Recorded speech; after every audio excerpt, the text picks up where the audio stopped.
Kung sa mga nakaraang linggo, ulan at baha, ngayon naman, matinding init ang kailangang tiisin. Sa Kasiguran Aurora nga, pumalo sa 60 degrees ang heat index o damang init kahapon. Paliwanag ng Pag-asa, 32 degrees Celsius lang daw ang aktual na init, pero mas mataas ang nararamdaman ng isang tao dahil sa alinsangan o moisture sa hangin. Pero kung tila nalilito ang marami sa kung ano ang paghahandaan, ulan ba o init?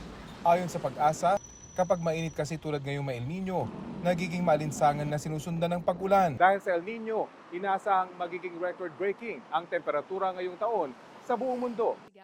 Umiinit sa buong mundo at ang punot dulo ayon sa mga siyentipiko, climate change. The July 2023 was the warmest July on record for the globe. Ang DOH, nagbabala na sa heat stroke.